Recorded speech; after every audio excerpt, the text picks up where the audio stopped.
for all individuals. As the witnesses in this case will elaborate, the right to marriage itself is central to life in America. Proposition 8 ended the dream of marriage, the most important relation in life for the plaintiffs and hundreds of thousands of Californians. The plaintiffs are two loving couples, American citizens entitled to equality and due process under our Constitution. The facts are going to show what the Supreme Court has talked about in the relationship of marriage. It is the right of an individual to privacy, association, liberty, intimate relationships, and so forth. It isn't limited to people of opposite sex. What Proposition 8 did and was intended to do was to take away a right of same-sex couples to be in the marital relationship and put them in a different category. Now that's discrimination. Counsel for Proposition 8, your opening statement. On November 4th, 2008, 14 million Californians went to the polls to cast their ballots on an issue of overriding social and cultural importance, whether the institution of marriage should be redefined to include couples of same sex. Over 52% of Californians voted to restore and preserve the traditional definition of marriage as the union of a man and a woman, a definition that has prevailed in virtually every society in recorded history, since long before the advent of modern religions. While the people of California have been steadfast in their support for the traditional definition of marriage, they have also been generous, Your Honor, in extending rights, benefits, and protections to the gays and lesbian population.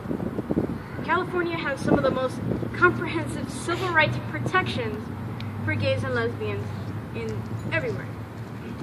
Your Honor, gays and lesbians have secured these and many other legislative victories by mobilizing a strong and growing coalition of supporters.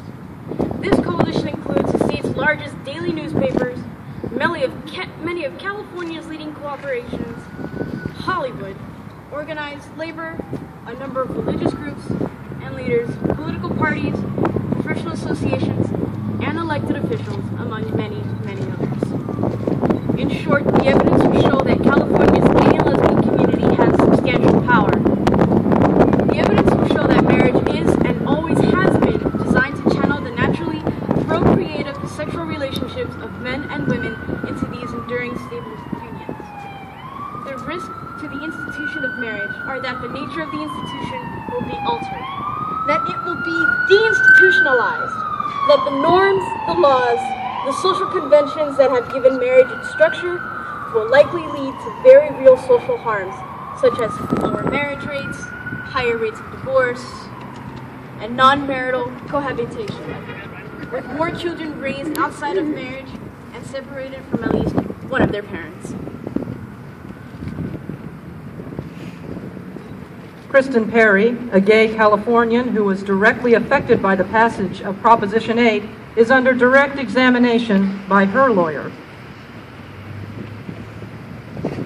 Miss Perry, are you a plaintiff in this case? Yes, I am. Would you tell us briefly about your background? I was born in Illinois, but my parents moved here with me when I was 2 years old. So I've lived in California since I was 2 years old, and I'm 45 years old now. I went to college at UC Santa Cruz, and from there I went to San Francisco State to get my master's degree in social work. And I've worked in the Bay Area ever since. For my entire career, I have worked in the field of child protection, child development, family support. What is your relationship with plaintiff Sandra Steyer? Sandy is the woman I love, and we live together in Berkeley. And what is the composition of your family? Is it just the two of you? Nope. Sandy and I live together in Berkeley with our children. We have a blended family. We both brought 2 sons into our relationship. Sandy's children are college age, and my children are high school age. When did you meet Miss Steyer? Sandy and I met in, I think, 1996, while we were both working at the same place. She was maybe the sparkliest person I've ever met, and I wanted to be her friend. And we were friends for a few years. And then after a few years, I began to feel that I might be falling in love with her. And did it work out that way?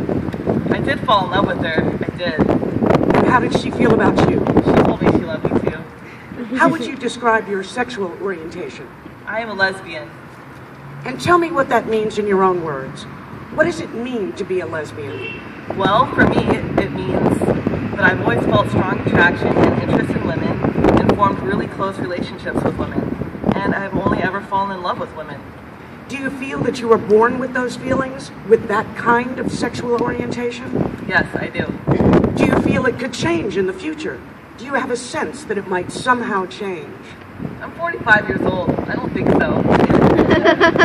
Why are you a plaintiff in this case? Because I want to marry Sandy. I want to have a stable and secure relationship with her that we can then include our children in. And I want the discrimination we are feeling with Proposition 8 to end, and for a more positive, joyful part of our lives. What does the institution of marriage mean to you?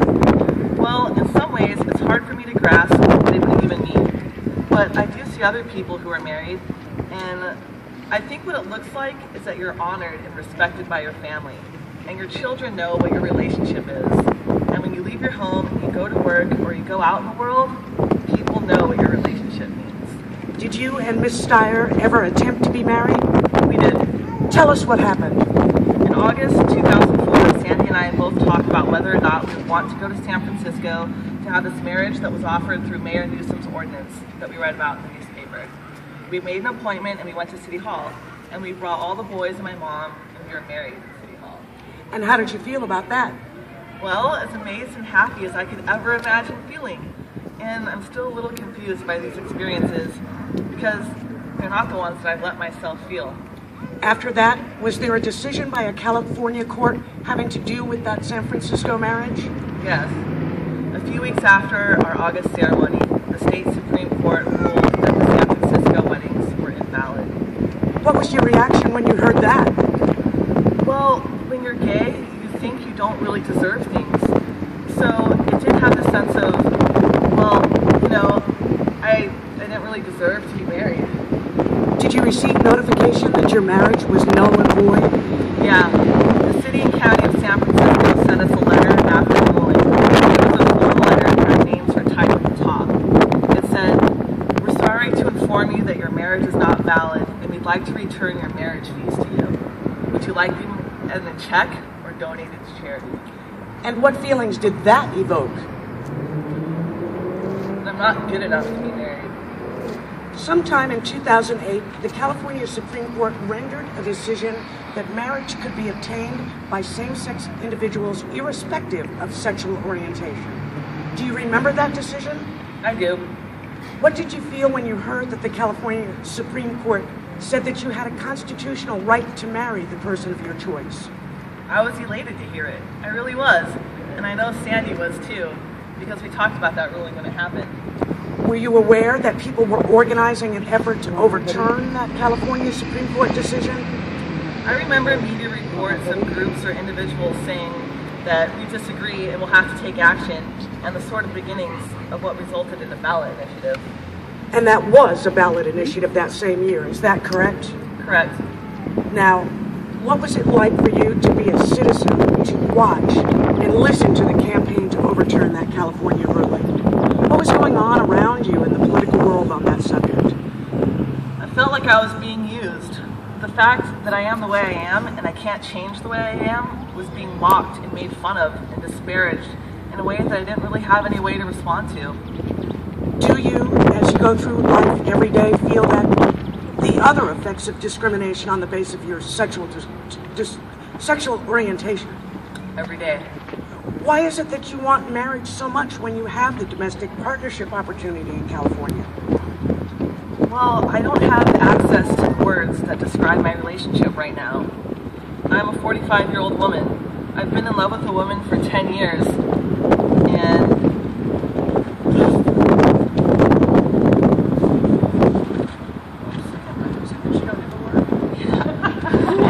I don't have a word. Well, why would everybody be getting married if it didn't do anything? It appears to be really important to people because it symbolizes maybe the most important decision you make as an adult. Who you choose. No one does it for you. Thank you, Your Honor. I have no further questions.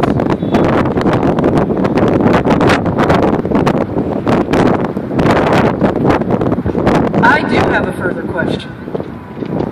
Are we ready? Yeah!